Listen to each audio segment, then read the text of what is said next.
Fait que bonjour. Ceci, c'est un petit vidéo pour vous parler du portfolio électronique que l'École des sciences infirmières utilise à travers son programme de baccalauréat.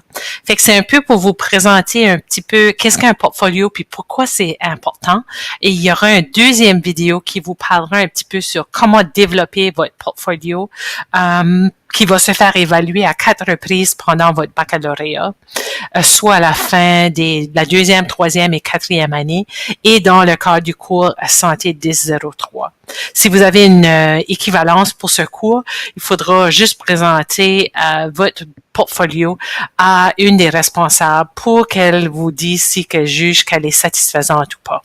Si on regarde un portfolio, c'est ce qu'on appelle un regroupement de travaux. C'est là où on peut regrouper nos travaux qui vont démontrer à quel point qu'on a acquis des compétences, des savoirs, les objectifs de votre programme académique. Fait que c'est grâce à ce portfolio-là qu'on pourra juger du succès que vous allez avoir dans votre programme. Des portfolios, souvent, c'est quelque chose qui est structuré et sélectif.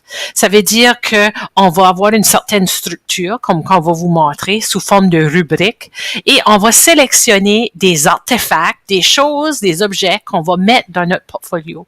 Et chaque fois qu'on va déposer un objet dans notre portfolio, dans une section spécifique, on va faire une réflexion et on va vous montrer les différentes sortes de réflexions que vous pouvez utiliser pour introduire les affaires dans votre portfolio. Le portfolio a beaucoup d'avantages. Il va vous aider à développer votre identité professionnelle. OK? C'est à travers le portfolio, vous allez développer davantage qu'est-ce que ça veut dire être une infirmière, comment est-ce que vous agissez comme infirmière, c'est quoi votre démarche, et même comment est-ce que vous allez développer votre pensée et votre esprit critique. Fait qu'à travers les pages de votre portfolio, ça va vous permettre de démontrer ces choses-là. Par contre, il y a des défis quand ça vient à l'utilisation des portfolios. Ils s'en mettent de deux types. Il y a des défis technologiques. Comment est-ce qu'on va apprivoiser le logiciel? Comment est-ce qu'on va numériser ou stocker l'information? Fait qu'on va faire une vidéo sur le logiciel, dans ce cas ici, qui s'appelle eduportfolio.org. Il y a aussi des défis psychologiques, l'anxiété. Qu'est-ce qu'on va mettre dans notre portfolio? Est-ce qu'on va mettre les bonnes choses? Qui va lire notre portfolio? Qui va avoir accès à notre portfolio?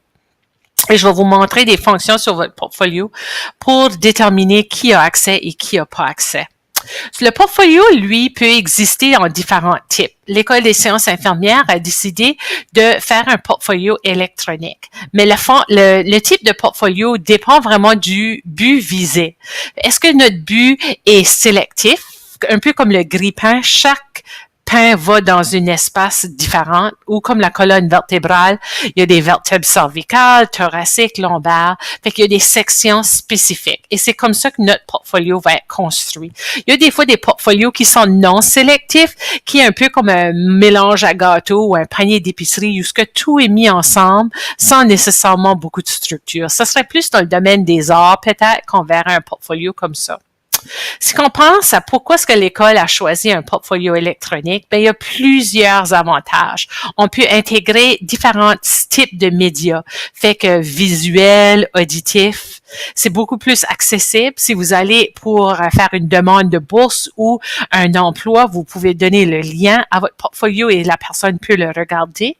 On peut l'amener dans ce sens-là n'importe où dans le monde et le partager parce qu'il est électronique et non papier dans un gros cartable à anneaux. Le portfolio va être évalué, comme j'ai fait allusion tantôt, dans différents cours à travers le programme. Au début, on va faire une évaluation informelle. On va vous essayer de vous guider pour vous assurer que vous avez toutes mis les choses que vous aviez besoin.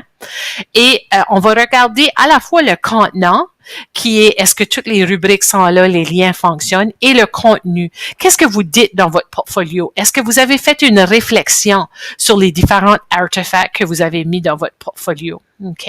Il y a toujours le défi quand ce que ça vient à faire une évaluation formelle, c'est que différentes personnes regardent votre portfolio. Est-ce qu'ils vont faire une évaluation fidèle et valide de qu'est-ce qu'ils voient? Parce que des fois, ça peut être subjectif. Chaque portfolio va être légèrement différent. mais pas excessivement parce que on va avoir des rubriques spécifiques qu'on va mettre dedans. Je vais vous montrer une grille descriptive qu'on utilise en première année. OK. La grille est vraiment simple parce qu'on regarde surtout le contenant. Est-ce que tout est là? Et c'est ça qu'on va demander en première année. Est-ce que vous avez toutes mis les rubriques qu'on vous a demandées? Avez-vous mis une biographie de vous-même et une photo qui explique qui vous êtes, de où vous venez et pourquoi vous avez choisi la science infirmière? Avez-vous présenté les 5 compétences de l'École des sciences infirmières avec une brève définition? Avez-vous tenté de personnaliser votre portfolio en changeant les couleurs, en ajoutant des icônes? Par exemple, vous êtes visuel, au lieu d'écrire visuel, vous avez mis peut-être une image d'un œil. Avez-vous fait une réflexion qui explique au lecteur pourquoi est-ce que vous avez toutes les différentes rubriques de votre portfolio? Et si vous avez des liens, est-ce que les liens fonctionnent? Fait que c'est ça qu'on va regarder, on va s'attendre de vous en première année lorsque vous allez faire un portfolio. OK?